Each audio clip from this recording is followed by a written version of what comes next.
وایي د دوو ورونو مسلمانو جنګ ښه نه ده، پښتنو پارسیبانانو جنګ ښه نه ده.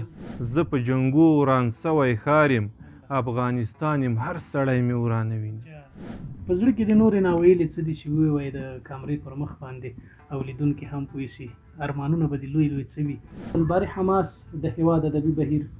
یو فعال غړی دی. د پردیو هیلو ښکار شولو حماسه، خپل وطن کې خوار او زار شولو حماسه. مینوال د زخ زیات دی په د څو ورځو کې. ما ته ګران ګل کابل جان مې آباد نسی د خارج وطن زما لپاره نه ده، دا زمونږ د بقا لپاره نه ده. د چا خبره په خاریو کې ګرځي، خلک دې ډېر اوري او ګوري دي. ستا څهرې ته په کتو کې یو څه ښکاري، ستا د زړه په درزېدو کې یو څه ښکاري. داسې څه و چې ته یې په ژوند کې دې ته وهڅولې چې ته باید شعر ولیکې؟ اولنۍ زده کړې مې زموږ د کلي په لیسه کې وکړې تر شپږم صنف پورې. زله زله زېږېدلی د تقدیر لیونی، زله زله زېږېدلی د تقدیر لیونی، د زولنو په لاره سر شوم د زنځیر لیونی. ډېر ښایسته. د تندي کرښو کې چې نوم د جانان نه ورانېږي، د تندي کرښو کې چې نوم د جانان نه ورانېږي. لیونۍ مینه مې په زړه کې هم ضمیر لیونی. ډېر ښایسته احسان. د ادب کڅ ادبي هنري او فرهنګي پاڼې درنو لیدونکو اورېدونکو سلامونه، مینه، نیکې هیلې او نیکې پیرزوینې مې ومنئ. هیله ده چې روغ جوړ او د سوکاله ژوند نه به برخمن یاست. ژوند به مو په خوښۍ، خوشحالۍ او نیکمرغۍ سره تېرېږي. ډېر خوښ یو چې د ادب کڅ یوې بلې شاعرانه خپرونې سره ستاسو په درنه چوپړ کې حاضر یو. دا نن خپرونه تاسو ته وړاندې کوو. درنو اورېدونکو، عبدالباري حماس د هېواد ادبي بهیر یو فعال غړی دی او دی دلته هېواد ادبي بهیر ته راځي، خپله شاعرانه تنده خړوبوي. نن مو دی له ځانه سره میلمه کړی دی چې د ادب کڅ دپاره ادبي خپرونه ورسره وکړو، تر څو تاسو دی وپېژنئ، د ده له ژوند سره اشنا شئ. ځکه چې هېواد ادبي بهیر او ادب کڅ ګډ دوه راڼه ستوري دي او دغه ګډ فعالیت د یو د بل دپاره تکیهګاه ګرځېدلي دي، دواړه پرمخ وړي. نو ادب کڅ خپله د هېواد ادبي بهیر پیج دی یا پاڼه ده، پر همدې باندې هم د نشراتو برخه د هېواد ادبي بهیر خپرېږي او تر څنګ یې دغسې ځوانو شاعرانو سره مرکې او ادبي بنډار کوو، تر څو تاسو تنده لا ښه خړوبسئ او له دوی سره وپېژنئ. دا چې ویډیوګانې ټول ګورئ، اورئ، زموږ شاعران، ځوانان، نوښتګر، پنځګر او تخلیق کوونکي د دوی له شاعرۍ نه تاسو برخمن کېږئ. خو دا هم اړینه ده چې د دوی له ژوند نه هم خبر شئ، د کوم ځای سره تعلق لري، د کوم ځای دي، د دې تر څنګ شعر سره یې له کله هیڅ مینه پیدا شوې ده، څومره شاعري یې کړې ده، په چاپ کتابونه لري، په زړه کې څه ناویلې لري چې هغه تاسې واورئ او ستاسې دغه تنده هم خړوبه. نو نن را سره د هېواد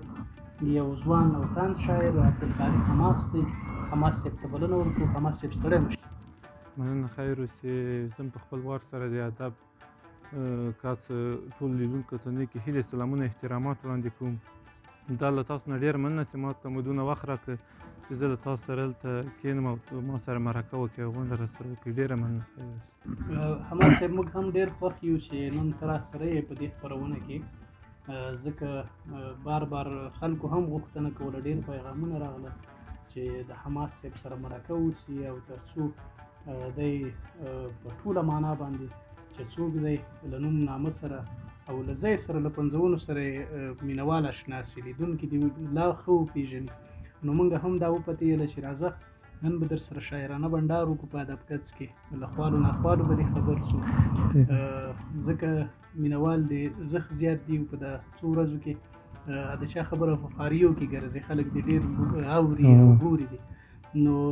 راځه دا راته ووایه چې حماس څوک دی، د کوم ځای سره تعلق لري، د ګران افغانستان د کومې سیمې دی. دا به ډېره ښه شي تر څو لیدونکي وپېژني چې هېواد ادبي بهیر په پلازمېنه کابل کې فعالیت لري او په ډېرو لرو پرتې سیمو نه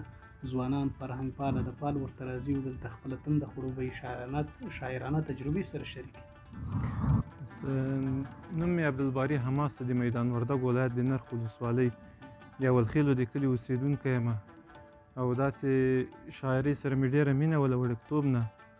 ما به کله کله د توراب صاحب شعرونه کتل چې زه دغه شعرونه به مې کتل ډېر خوند به یې راکاوه چې زه هم دغسې یو وخت کې شاعر یم. بیا په وخت سره په تقریبا په 1400 کال کې ما شاعرۍ ته مخه کړه او شاعري مې شروع کړه. اول ځل مې چې و هېواد ادبي بهیر ته راغلم، اوله غونډه مشاعره مې چې وه هېواد ادبي بهیر کې چې د کابل د الوخیلو کلي کې موقعیت لري. اوله غونډه مې دلته کابل هېواد ادبي بهیر کې وه. بیا پس له هغه نه زه نورو مشاعرو ته هم تلم، خپله به په میدان وردګ ولایت کې اطلاعات و فرهنګ ته داسې نورو مشاعرو ته ادبي په بنډار به چې هلته هم تلم. بس دا د هېوادوالو مینه وه چې له ما سره یې دونه مینه وکړله، زه یې دې ته تشویق کړم چې د ما شعرونه دوی خوښ کړه چې زه نور هم ښه شاعري وکړم او د دوی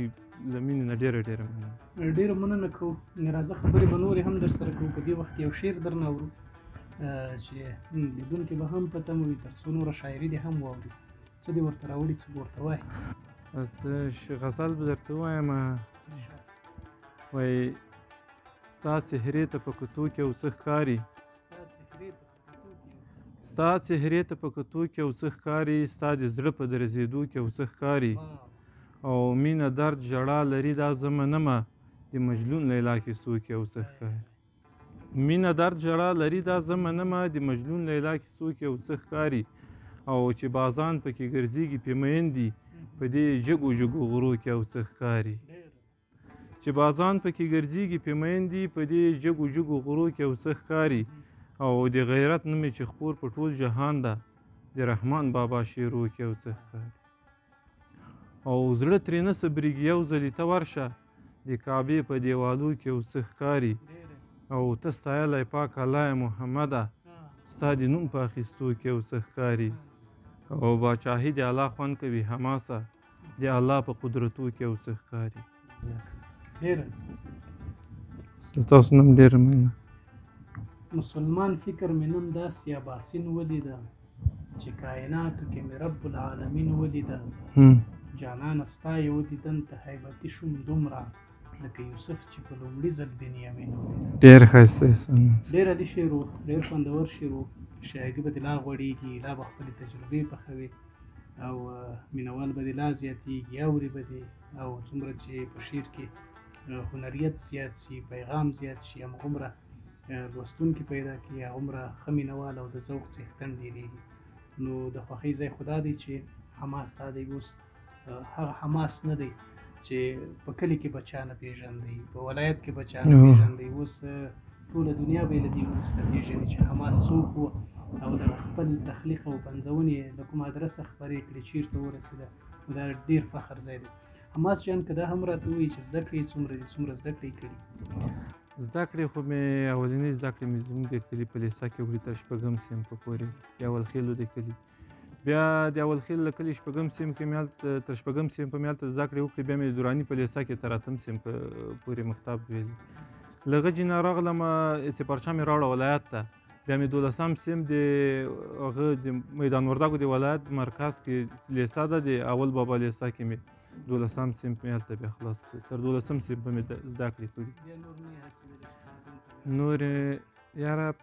هڅه هغه خو مې داسې زړه مې داسې پوهنتون ووایم، خو تر اوسه مې هیله یې نه ده، نه 12 کاله مې مکتب مې خلاص کړی. رضا الله مهربانه دی، لا خو ځوان یې، لا وخت شته دی، فرصت شته دی چې ویلی. نو ډېر د خوښۍ ځای دی چې زده کړې هم لري، او دا د فخر ځای دی چې یو باسواده څوک کله شعر پنځوي هغه خامخا تاثیرات نظر د ټولنې نورو اړخونو ته لري، او دا ډېر د ویاړ ځای دی زموږ لپاره. راځه دا هم راته ووایه چې خپله دې په خبرو کې یادونه وکړه د شعر د پنځولو یا تخلیق کولو انګیزه څه شی وه؟ ولې د شعر ته مخه کړه؟ داسې څه و چې ته یې په ژوند کې دې ته وهڅولې چې ته باید شعر ولیکې؟ شعر له ماشومتوبه مې هم ډېره مینه ورسره وه، او بل کله به چې ما د توراب صاحب شعرونه لیدله چې څومره مینه به ده سره خلکو کوله، څومره دا یې له خلکو نه خوښ و، کومې مشاعرې ته به چې لاړه د توراب صاحب به ډېر عزت کوو. بیا به ما هم تا ځان سره داسې فکر کوو د شاعرۍ سره مې مینه سوه چې دغسې یو شاعر زه وای چې لکه توراب چې ده اوس وګوره په خلکو باندې څونه ګران ده او د وطن لپاره شاعري کوي. او بل د خپلې ژبې پښتو سره مې ډېره مینه ده، خپل وطن سره مې ډېره مینه ده. زه دې ته وهڅولم چې زه شاعري وکړم. او دا د خپل وطن خدمت د شعر په ژبه کې وکړم او خلک دې ته وهڅوم چې خپل وطن سره مینه وکړي، تعلیم سره مینه وکړي او ځوانان په ښه لاره باندې روان شي. بالکل. په شعر کې دوه لارې وي، یو شعر د عوامو لپاره دی، یو شعر د شعر دپاره یا د ادب دپاره یا ادب د ادب دپاره که موږ د ادبیاتو خبره کوو. ډېری ځوانان راشي یوازې شعارونه وایي، په هغې کې نه پیغام پروت وي، نه پکې یو تصویر شته، نه پکې هنریت شته، نه داسې خبرې شته چې هغه ته مونږ شعر ووایو، بلکې یو څه ورته ویلی سو چې د خبرو نه لږ را جلا سوي وي یا شعاري بڼه لري په ټوله کې. ته خپله له کوم ډول شاعري سره د زیاته مینه ده غواړې په کوم ډول باندې شعرونه وپنځوې تر څو موږ په رښتینې ډول باندې ژبې ته هم کار وکړو، ادب دپاره کار وکړو؟ زما خپل فکر خو دا ده باید داسې یو شاعري وکړي چې په راتلونکي نسل کې خلک پند ترې واخلي، مثبته ګټه ترې واخلي او خپلې ژبې ته خدمت وکړو. کوم او شاعري باید په شاعرۍ کې حقیقت راواخیستل شي، حقیقت یا کوم حقیقت دغه په شاعرۍ کې راواخیستل شي او دا فعلا چې کوم حالات رواني په هر وخت کې چې باید لکه توراب صاحب چې و شاعري کوي د حالاتو په مطابق ورته شاعري کوي. دغسې شاعران که زموږ په ټولنه کې زیات شي او په راتلونکي نسل کې دا وړوکی نسل به هم پند ترې واخلي او د دوی شعرونه به تل پاتې او داسې شعرونه چې مازې د مشهورتیا لپاره یې کوې شاعري هغسې شاعري ښه نه ده زما په نظر او باید هغسې شاعري ونه سي. باید خپلې ژبې پښتو ته خدمت وکړو، خپل تیر تاریخ په شعر په بڼه یاد کړو. زموږ تاسو نیکونه احمدشاه بابا، خوشحال خټک، دا اوس ګوره ښه شاعران هم تیر سوي دي، دا تیر تاریخ پکې راواخلو په دې خپلو شعرو کې. دا وړوکی نسل باید په دې باندې پوه شي چې زموږ په تاریخ کې څه تیر سوي، داسې کوم شاعران تیر سوي، غټ غټ شاعران تیر سوي دي. موږ تاسو په ټولنه کې ډېر ښه شاعران، ښه شخصیتونه تیر سوي، باید موږ هغه په شعر کې وستایو او داسې یو شعر د ټولنې ته وړاندې کړو چې تل حقیقت ولري او تل پاتې. بالکل. ډېری خلک بیا پر دې غم کې نه دي، یوازې هڅه کوي چې په ټولنیزه میډیا راسي، شهرت ته ورسېږي. هغه که هر ډول لاره دوی نیسي، کاذبه لاره اختیار کړي، فقط هر څه چې په خولې راځي د شعر په نامه په ولس باندې ومني او ولس هم ورته چکچکي ووایي. نو دغسې خلکو ته دپاره د پیغام څه شی دی؟ باید دوی شعر په کوم ډول ګاڼه کړي؟ ما مخکې یادونه وکړه چې په شعر کې اړین توکي پیغام دی، په شعر کې خیال دی، تصور دی، فکر دی، پیښې دي په شعر کې، بل د دې ترڅنګ د شعر هنري توب دی، نوښت دی په شعر کې. دغه موضوعات ټول شاته غورځېدلي، یوازې شعارونو ته یې شعر ځانګړی کړی وي. د دې منفي تاثیرات بیا څومره کېدی شي په ټولنه؟ منفي تاثیرات خو یو دا دي چې ګوره یو هر شی چې ډېر زیات شي، اوس دې ته خو شعر ویل کېږي. خلک ګوره دوی دا ټیک ټاک ته وروره ځینې کوشش کوي چې دوی ځان مشهوره کړي. بل یو دا د شاعرۍ مزه کمیږي. اوس یو نفر د شاعر د اوس یو خراب شعر ووایي عزتي، یا بل وایي دا وروره ګل له شاعرۍ نه ریشخند جوړ شي، هغه ښه شعر ته هم بیا خلک غوږ نه نیسي. او دوی باید داسې یو شاعري وکړي چې هغه تلپاتې شاعري او تېر نسل د دونه مثبته ګټه واخلي، نه منفي ګټه. شاعري باید هغه شاعري ده چې پښتو خپل نیکونه، تېر تاریخ، وطن ته، تعلیم ته، هغه ژینه باید پکې په نښه شي چې هغه د ملت په ګټه، هغه د اسلام په ګټه، هغه د وطن په ګټه وي. داسې شاعري باید یو ځانګړی پیغام پکې پروت وي، د بقا، د ولس د بقا پیغام پکې وي، ولس ته د ښې نیکمرغې لارې هڅونه سبب وګرځېږي، نه د بربادۍ. خلک ښې لارې ته راوبلي، نه بدې لارې ته. د وطن د مینې خبره یاده شوه. درنو لیدونکو، استاد صدیق پسرلی وایي چې هر څه چې وو موږ ته وطن ښکلی وو، کب ته وي خوږې د سمندر اوبه. په زړه کې د نورې ناویلې څه دي چې ووایي د کامرې پر مخ باندې او لیدونکي هم پوه شي. ارمانونه به د لوی لوی څه وي چې عبدالباري حماس تر کومې کچې لا خلک وپېژني، له شعره یې خوند واخلي. هغه هیلې او ارمانونه دي، راځه نن د کامرې پر مخ ووایه چې دا لیدونکي هم وپوهېږي. په زړه کې مې احسانمن صاحب دا ارمان ده چې دا لر او بر افغانستان سره یوي او زموږ وطن، په دې وطن کې زموږ تعلیم ته خدمت وشي. تعلیم ته دا خدمت نه شي چې ته مکتبونه جوړ کړه او بیرته چې هغه فارغ شي، پوهنتون ووایي، هغه ته نه وظیفه وي. دغه اوس زموږ تاسو تقریبا که تیر حکومت کې وه که په دې کې وه، زیاتره تعلیم کارده خلک وروره خارج ته روان دي. د دې له وجې دلته تعلیم ته اول غټ خدمت دا ده چې کوم سړی له پوهنتونه فارغ سه هغه ته باید د وظیفه ورکول سي او دا مې غټ ارمان ده په زړه کې چې باید د موږ تاسو وطن کې تعلیم ته خدمت وسي او د موږ تاسو وطن تل پاتې سوله ولري او دا جنګ ترې لرې سي دا مې په زړه کې ډېر غټ ارمان ده باید د موږ تاسو دې وطن ته د تعلیم په ډګر کې خدمت وکړو تعلیم ډېر کم ده د موږ تاسو وطن که موږ تاسو ووینو چې جاپان سره افغانستان ازادي اخیستې جاپان چیرته ورسېد تعلیم نه ګټو او موږ چیرته پاتې ډېر مې زړه بدېږي د وطن ناخوالو ته چې ګورم دا یتیمان چې ګورم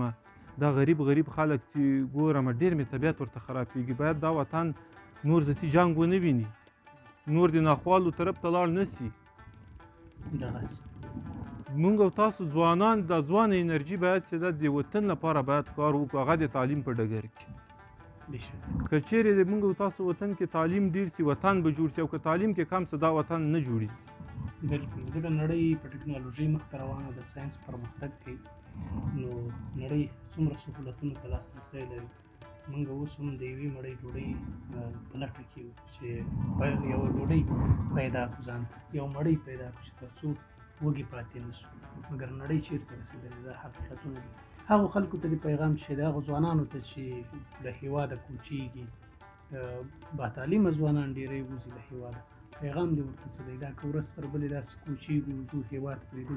نو ننګونې به نورې زیاتېږي هغو ځوانانو ته مې دا پیغام ده چې باید راځئ خپل وطن به جوړ باید وزغمو د موږ او تاسو غربت راباندې راغلی غریبي ده په وطن کې کاروبار نشته هغو ځوانانو ته مې دا پیغام ده چې خپل وطن جوړ کړئ او دې وطن ته د تعلیم په ډګر کې خدمت وکړئ یو بل ته احترام ولرئ دا باید ورک سي چې ته پښتون یې زه پارسیبان یم دا خبره چې له منځه لاړه چې ته پښتون یې زه پارسیبان یم بیا دا وطن هم جوړېږي او که دا تفاوت د موږ تاسو په منځ کې دا وطن بیا داسې نه جوړېږي د موږ تاسو وطن بیا که ته دوه جایي چې زه پارسیبان یم ته پښتون یې دا داسې وطن نه جوړېږي باید د دې وطن د تعلیم په ډګر کې خدمت وکړو او دا تعصب نور موږ ورک کړو بلکل بېشکه ښه خبره هم همدا ده درنو لیدونکو عبدالقادر حماس ښایسته پیغام وړاندې په هغه وخت کې دا وطن جوړېږي دا ولس د بقا په لور پرمختګ کوي ښېرازه کېږي نیکمرغه کېږي چې موږ ژبني مذهبي او نژادي تعصبونه له منځه یوسو په ټوله معنا په دې وطن کې د یو افغان په نوم استوګن شو د دې وطن د خاورې دپاره د ولس دپاره د غرونو کاڼو بوټو دپاره د خدمت ذریعه وګرځو او که چیرې هر یو له خپل مسؤلیتونو نه تېښته وکړو هر یو خپل هغه په اوږو پورته کړی بار چې له خپلې اوږو وغورځوو چې زه دا به بل څوک پورته نو وطن هم نه ابادېږي او نه موږ هم جوړېږو نو د دې لپاره لازمه او اړینه ده چې دا تعلیمه ځوانان په زده کړو باندې ګاڼه سوي ځوانان هغه په خپل وطن کې پاتې شي خپل وطن ته خدمت وکړي خپلې خاورې ته خپل ولس ته راځي سختې ستونزې کړاوونه خو تر ټولو ښه ژوند کوم یو دی ښه ځوانه انرژي کومه یوه ده چې هغه مبارزه وکړي هڅې وکړي او د ناهیلۍ لمنه ونیسي نو درنو اورېدونکو ډېر خوښ شوم چې حماس مې تاسو سره مخامخ کوي بهیر ته نن راغلی وو ما ویل چې راځه مرکه هم در سره وکړم تر څو مینوال دې لا وپېژني او د څېرې سره خو دې اشنا دي چې له ژوند سره دې هم اشنا سي نو خبرې ډېرې اوږدوم نه زه له تاسو سره مخه کوم او د مخخي نه وروسته به هم د حماس صاحب شاعري اورو چې نظم یې راته وایي غزل یې وایي دواړه یې راته وایي نو هغه به پر تاسې ولورو نو تر بل ادب کڅ او بل شاعرانه کڅ پورې زه سردار شاه احسانمند او نن را سره حماس صاحب تاسې ټول په ستر ځواکمن تلپاتې او مهربانه رب سپارو د حماس شاعري مه هېره او هغه احسانمند صاحب اول به غزل درته وایم وایي دا مخکې مایلی و او بیا ډېر خلکو دا خوښ هم که دا غزل مې وایي د دوو ورونو مسلمانو جنګ ښه نه ده پښتنو پارسیبانانو جنګ ښه نه ده نور راوځئ دې تعصب نه وطن جوړ کړئ په خپل منځ کې افغانانو جنګ ښه نه ده وایي د ځوانانو ماشومانو ژوند مو جوړ کړئ د میرویس نیکه بچیانو جنګ ښه نه ده د ځوانانو ماشومانو ژوند مو جوړ کړئ د میرویس نیکه بچیانو جنګ ښه نه ده او افغانان سخت ځورېدلي دي حماسه آینده زموږ ځوانانو جنګ ښه نه ده. او نظم به درته وایم چې دا نظم مې مخکې په ادبي بهیرو کې ایلی و وایي چې دا وران افغانستان مې آباد نسی ما ته ګران ګل کابل جان مې آباد نسی د خارج وطن زما لپاره نه ده دا زمونږ د بقا لپاره نه ده خپل وطن ته وفاداره خلک جوړ سئ دې ټاټوبي ته غمخواره خلک جوړ سئ مینه راولئ نفرت له زړونو ورک کړئ جنګ نور پرېږدئ رضالت له زړونو ورک کړئ زه پښتون ته پارسیبان دا کار نور پرېږدئ له مودوی سرګردان دا کار نور پرېږدئ له شماله تر جنوبه سره یو سئ له ختیځه تر لویدیځه سره یو سئ پاتې ژوند مو له تیارو نه کراباسئ ټوپک لرې کړئ د علم خواته راسئ علم پوهه پرمختګ د افغانانو علم پوهه پرمختګ د افغانانو د مکتب دروازه خلاصه کړئ ګلانو نورې پرېږدئ دا وطن ډېر ځورېدلی خپلو وینو کې د ځان د لمبېدلی هر افغان دلته پرېمانه غم لیدلی کور په کور دلته یتیم د ژړېدلی ځان خبر کړئ همسایه دلته جنګ غواړي دوی په وینو سپین پتنګ دلته رنګ غواړي د غفلت خوب نه راویښ سئ ځان بیدار کړئ د بیرغ معامله پرېږدئ ځان هوښیار کړئ د نړۍ ټول شیطانان موږ ته یو سوي ټول دومخي رذیلان موږ ته یو سوي دا ځل چانس مو که له لاسو نه خطا سه په رښتیا چې زموږ وطن بیا نور تباه سه بیا به جوړ نه پښتانه نه پارسیبانې بیا به وران زمونږ دا ټول افغانستان هره لومه هر یو دام کې مونږ لویږو دا 40 کاله جنګونه نه خلاصیږو دا وخت راغی راسئ جوړ دغه وطن کو دا وخت راغی راسئ جوړ دغه وطن کو د ډیورند کرښې نه لرې دا اغزن کو په یوه ګل باندې نه پسرلی کېږي دا وطن په یو نفر کله جوړیږي خپل وطن سره خیانت پرېږدئ مشرانو سره یو سئ لر او بر ټول افغانانو حق حقدار ته په سپارلو ځان عادت کړئ د وطن په جوړېدلو ځان عادت کړئ د مظلومو اوښکې وچې کړئ مشرانو د الله په لیاز نور سم سئ واکدارانو مونږ خپله ځان کوهي کې غورځولی دروازه کې مو مار ځان ته درولی د پردیو هیلو ښکار شولو حماسه خپل وطن کې خوار او زار شولو حماسه خپل وطن کې خوار او زار شولو حماسه وایي له مودو ستړی ناقرار یم له مودو ستړی ناقرار یم دښته کې تږی او چنار یم له هر سړي نه په ازار یم زه په جنګو وران سوی ښار یم افغانستان یم هر سړی مې ورانوي افغانستان وایي احسانمن صاحب وایي جاپان جوړیږي زه ورانېږم له دې مرضه نه رغېږم د ځان په وینو کې لمبېږم تل په 2 برخو تقسیمېږم کله پارسي کله پښتو مشري کوي وایي مونږ کې شاهان ډېر پیدا کېږي څوک یې په قدر نه پوهېږي هر سړی ځان ته باچا کېږي ملت د غم په ټال زنګېږي څوک چې واکمن سي د شخصي جب غم کوي بس د تاسو نه ډېره مننه چې ما ته مو دونه وخت راکړه چې زه تاسو سره مرکه وکړم او له لیدونکو نه هم ډېره مننه چې زه تر دې وخته وزغملم او د ما شعرونه یې واورېدله او د ما له مینهوالو نه هم ډېره مننه څوک چې د ما شعرونه ګوري شعر کوي او ما دې ته هڅوي چې زه د وطن لپاره شاعري وکړم د دوی نه ډېره مننه الله مو ژوندي لره خیر هوښیار اوسئ مس خدایمن شي الله دې هر کله راولي درنو لیدونکو له تاسې هم ډېر مننه خوشحاله نیکمرغه او سوکاله شو الله